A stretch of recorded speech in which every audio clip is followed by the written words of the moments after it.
తమిళనాడు ఎన్నికల ఫలితాలపై ఉత్కంఠ నెలకొంది.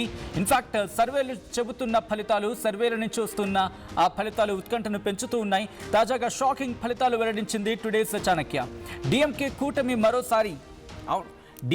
కూటమి మరోసారి అధికారం చేజెక్కించుకోబోతోంది అంటూ కూడా ఇక్కడ అంచనాలని వ్యక్తం చేయడం జరుగుతోంది టుడేస్ చాణక్య. డిఎంకే కూటమి మరోసారి విజయానికి చేరువవుతుందంటూ కూడా అంచనాలున్నాయి. డిఎంకేకు 114 నుంచి 136 స్థానాలు వస్తాయంటూ అంచనా ఉంది.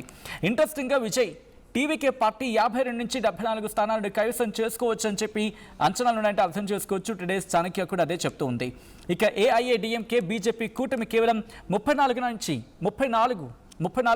56 స్థానాలకు కైవసం చేసుకునే అవకాశం ఉంది. అక్కడికే పరిమితమయ్యే అవకాశం ఉందని చెప్పి ఇటు టుడేస్ చాణక్య అంచనా వేయడం జరుగుతుంది. 3వ స్థానానికి పరిమితం అవుతుంది బీజేపీ అండ్ అలాగే ఏఐఏడిఎంకే అంటే ఎన్డీఏ. ఈ కూటమి 3వ స్థానానికి పరిమితమయ్యే అవకాశం ఉందని చెప్పి టుడేస్ చాణక్య అంచనా వేయడం జరుగుతోంది. తమిళనాట విజయ్ పార్టీ సింగిల్ లార్జెస్ట్ పార్టీగా అవతరిస్తుందంటూ యాక్సిస్ మై ఇండియా చెప్పుకొచ్చింది.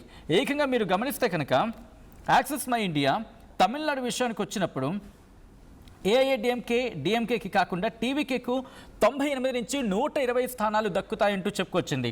ఇన్ఫ్యాక్ట్ యాక్సిస్ మై ఇండియా మినహా ఇంకెవ్వరూ కూడా అంతటి ధైర్యం చేయలేదని చెప్పుకోవాలి. అక్కడ అఫ్కోర్స్ కామాఖ్య అనలిటిక్స్ అని చెప్పి ఇంకేవో అక్కడ ఇచ్చి ఉన్నాయి. 67 నుంచి 71 స్థానాలు వచ్చే అవకాశం ఉందని చెప్పి, ఆ తర్వాత పీపుల్స్ ఇన్సైట్ అనేది కూడా 30 నుంచి 40 స్థానాలు టీవీకే దక్కించుకునే అవకాశం ఉందని చెప్పి చెప్పుకొచ్చింది. ఇలా చూసుకుంటే బట్ పోల్ ఆఫ్ ద పోల్స్కి వచ్చినప్పుడు దాదాపుగా ఆన్ అండ్ యావరేజ్గా టీవీకే 30 నుంచి 40 స్థానాలను కైవసం చేసుకునే అవకాశం ఉందని చెప్తూ ఉన్నప్పటికీ టుడేస్ చాణక్య మాత్రం ఏకంగా టీవీకి 63 ప్లస్ ఆర్ మైనస్ 63 స్థానాలు దక్కించుకునే అవకాశం ఉందని చెప్పి చెబుతుందంటే అర్థం చేసుకోవచ్చు.